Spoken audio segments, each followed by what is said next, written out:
1, 2, 3, 4, 5 cosas del campo que sí o sí tenés que saber. ¿Te gusta desafiar los límites de la productividad? En esta campaña, entra una nueva era de excelencia en trigo. Anímate a probar lo nuevo. Apostá a la genética más avanzada, con soluciones personalizadas para potenciar tu productividad. Elegí las variedades de Neogen, un nuevo horizonte en semillas. Accede a nuestros lanzamientos en trigo a través de www.sembraevolucion.com.ar. Amigos, a las 8:10 de la mañana, 5 cosas que pasaron esta semana.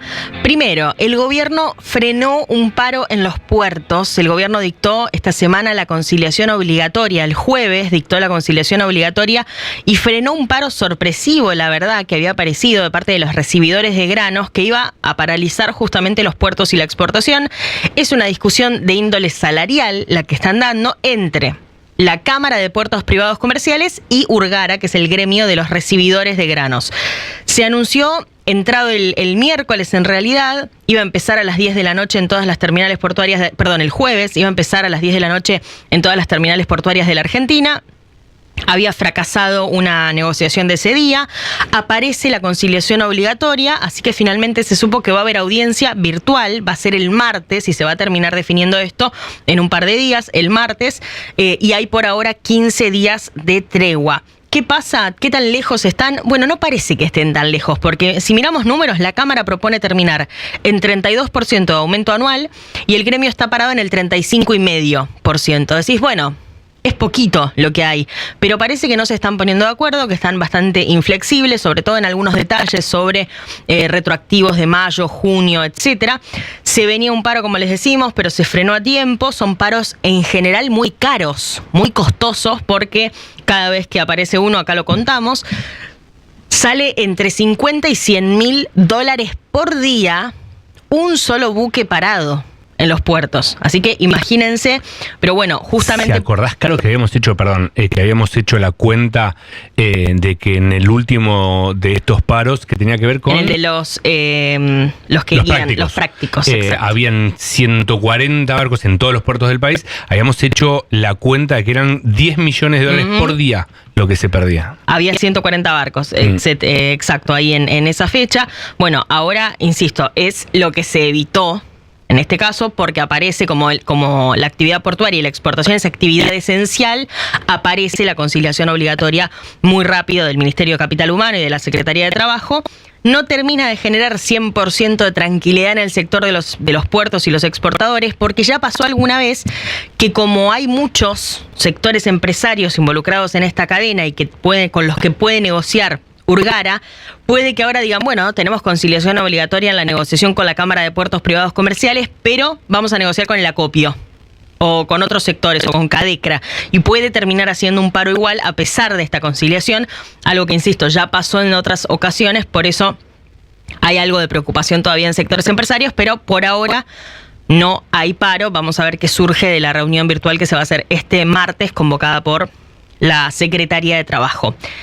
Segunda cosa, el gobierno va a recaudar este año lo mismo que el año pasado por retenciones. A ver, el gobierno obviamente viene contando uno a uno sus dólares de recaudación en general y los de la recaudación por retenciones en particular, en un año en el que le ha bajado a varios sectores industriales, le ha bajado al agro, 2 puntos para el trigo y la cebada, aunque de los años, yo lo repito, lo vengo contando en los últimos meses, de los años en los que viene gobernando Javier Milei, este es el que menos bajas de retenciones para el campo va a terminar teniendo.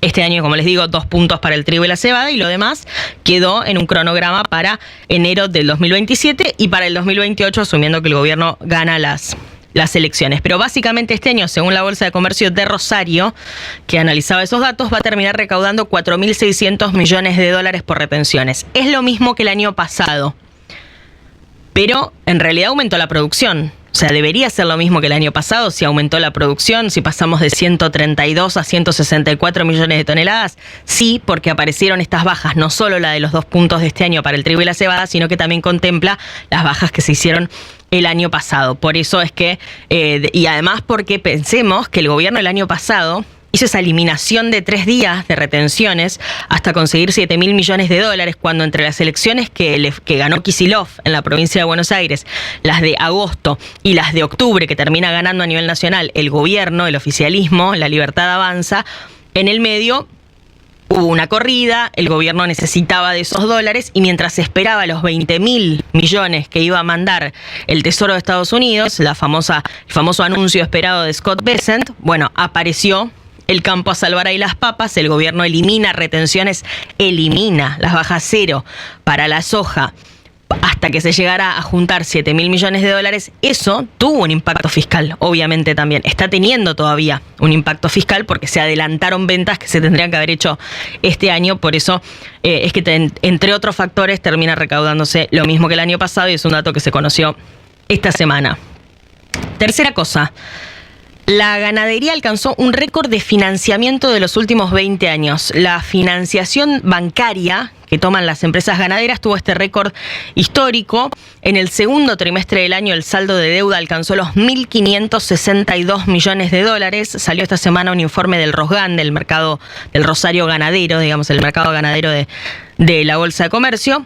Datos del Central usa como base para mostrar que ese fuerte dinamismo que se está viendo en términos crediticios estuvo impulsado por una estabilidad, por un lado, del tipo de cambio, que hizo que sean atractivas las líneas en dólares para este tipo de empresas ganaderas, y también se está favoreciendo por esa relación entre el valor de ternero y las tasas de interés. A principios del 2024 el saldo de deuda estaba en $500 millones. Y yo les acabo de decir que el de ahora es de $1.562 millones, o sea que ahora está en el triple. Hay un dato interesante acá, que es que se ve un crecimiento fuerte de la proporción que toman de créditos en dólares. Aumentó mucho, el 43% del saldo de deuda hoy es por créditos en dólares.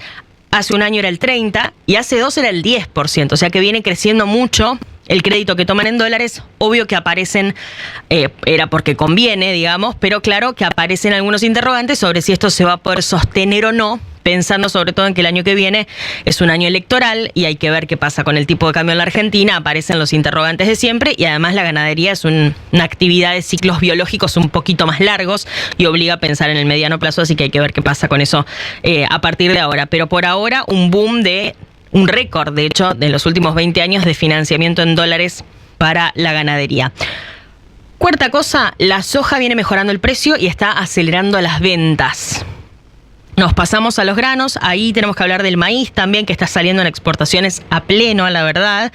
Tuvo un pico, de hecho, en algún momento de agosto, pero esta semana se empezó a mover la soja. Mejoró el precio, llevó el disponible a uno de los mejores valores en dólares de todo el último año, así que los productores obviamente respondieron acelerando las ventas esta semana. El volumen negociado pasó de un promedio en el que se venía dando bastante estable, de 148.000 toneladas diarias a 312.000 toneladas diarias, o sea, más del doble, levantó mucho en las últimas 3 jornadas de esta semana. Quedarían todavía unas 23 millones de toneladas de soja por vender, a valor actual unos $11.000 millones por vender. Al cierre de esta semana el productor recibía $355 por tonelada, obvio que los recibe en pesos naturalmente, pero a principio de agosto estaba en $341, así que la mejora es notable, está 20% arriba del precio de agosto del 2025. Hay demanda, sobre todo China, hay interés por la soja argentina, también en pos de diversificar las compras que hace China a Estados Unidos. Bueno, las fábricas salieron a ofrecer más por la soja esta semana y terminó así como les cuento. Vamos a ver qué pasa en adelante. Y quinta cosa, la proyección de maíz crece en plena cosecha. A ver, hasta hace un mes más o menos hablábamos de que Argentina iba a terminar cosechando maíz de la campaña 2025-2026 por 64 millones de toneladas. Pero el cierre de la campaña 2025-2026, que todavía se está dando porque venimos contando que la cosecha está atrasada, por ende sigue en proceso, está metiendo algunas buenas sorpresas porque la Secretaría de Agricultura de la Nación habló esta semana de un número que me parece más que interesante, 71.700.000 toneladas. Un muy buen número en un año que acompañó al maíz con el agua, obviamente, que no tuvo chicharrita, que sí empieza a tener algunas dudas para este año, pero que el año pasado estuvo muy ausente afortunadamente y dio para estos números que probablemente no se repitan, por esto que les digo de la chicharrita, porque ya se empieza a estimar a datos de la Bolsa de Rosario que la soja va a recuperar unas 600.000 hectáreas, que la proporción de maíz pueda ser un poquito menor este año en la siembra de gruesa, que va a empezar ahora en breve. De hecho, este es un año más o particular, si queremos, en el que se va a empalmar un poquito más la cosecha y la siembra de maíz, más que lo habitual, porque todavía, como decimos, según datos de la Bolsa de Cereales de Buenos Aires, queda cosechar el 20% del maíz, a medida el clima lo vaya permitiendo, obviamente, y en breve también va a arrancar la siembra en algunas zonas, la siembra de maíz temprano, así que se van a terminar empalmando un poco más que lo habitual, insisto. Hasta acá, amigos, 5 cosas que pasaron esta semana y que para mí ustedes tenían que saber.